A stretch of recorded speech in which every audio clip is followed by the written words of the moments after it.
Hey everyone, Reese here and welcome back to ctrl-alt-rees.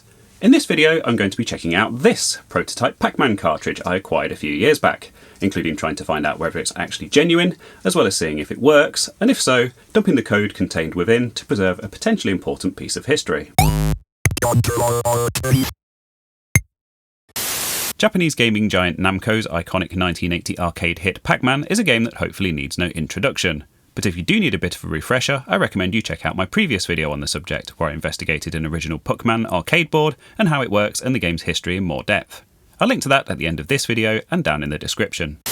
But back on topic, personally I think the Atari 8-bit home computer port released in 1982 has to be one of the better contemporary home conversions, certainly miles ahead of what Atari 2600 owners were treated to. But what a lot of people probably don't know, due to the rarity of the system, is that the Atari 5200 version, also dating from 1982, is even better, running much closer to the original arcade game's speed, improving the Ghost AI, and adding back in all of the nice little extras like the level transition animations which Atari had previously removed to fit the game into 16K.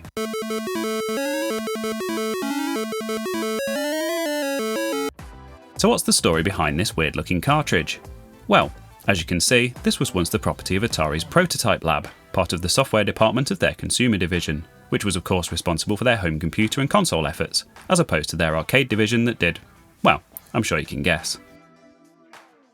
Developers, in this case Atari programmer James Andreessen, would regularly burn their in-progress games to EEPROM, a type of reprogrammable ROM chip, using hardware similar to this Convolulogic byte writer, which incidentally took advantage of the Atari computer's bidirectional joystick ports for its serial communication. The burnt EEPROM chips were then inserted into an off-the-shelf PCB and cartridge shell to create a prototype cartridge for easy testing on the actual final hardware, in this case the 5200 console. Due to EEPROM's instant turnaround compared to weeks or even months for a full cartridge production run, very limited numbers of the final game were also made in this way to be lent out to game testers and to reviewers before the official release date.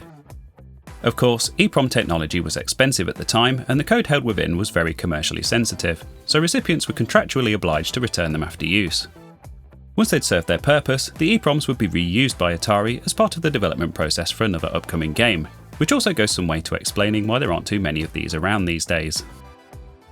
I bought this a fair few years ago now from a specialised dealer in California with close historical links to Atari, so hopefully it is indeed a genuine Atari prototype from back in the day. There are a few modern fakes out there, so I think opening it up and taking a look inside should hopefully give us a better idea of what we're dealing with.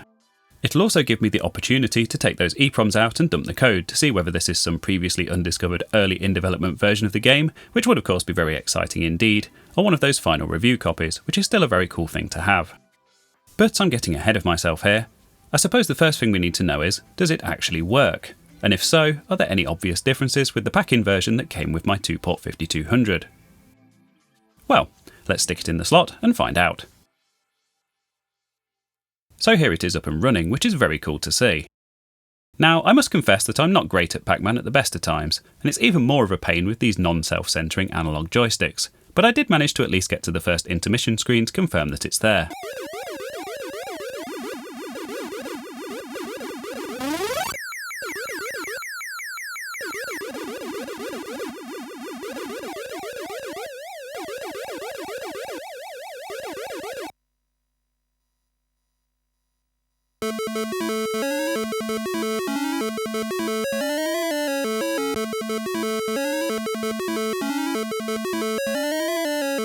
The game certainly runs and feels identical to the final version that I have, and the only other known prototype is a very interesting looking kiosk demo, so it's looking likely that I haven't stumbled across any pre-release code here. In fact, it even has the same Easter egg as the retail version. Entering 0722626 on the title screen shows the developer's name. These Easter eggs were famously frowned upon by Atari's management, and so were often added very late on in development in an attempt to fly under the radar, so to speak. So we know that it works, but I think it's about time I took this apart to see what it looks like inside. Removing the casing is relatively straightforward on these 5200 cartridges, with just a single screw to remove on the back, which incidentally is missing from this cart, and then applying pressure to the sides of the front half of the cartridge shell to disengage the plastic clips.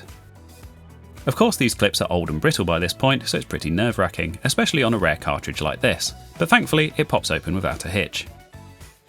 So what's inside? Well, it certainly looks period authentic, with 3 Intel D27328 EEPROMs dated 1979.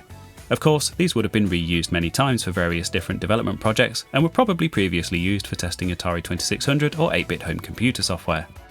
These are mounted on a distinctly late 70s, early 80s looking PCB with a copyright date of 1981. So with this, the general patina of the cartridge and the label, and the place I bought it from, I'm very happy with its provenance. These chips may look soldered, but they're actually easily removable. I presume they couldn't use standard sockets because they didn't have enough room inside the cartridge for the added height, so these soldered sockets are a very clever solution that I hadn't come across before. So, the moment of truth, and my chance to potentially do something important for the world of software preservation. As we can see, the ROM image is split across 3 8K EEPROMs, and extracting a dump of the game just involves inserting them one at a time into my USB EEPROM burner, selecting the correct type of chip from the list, and dumping the contents of each to a file.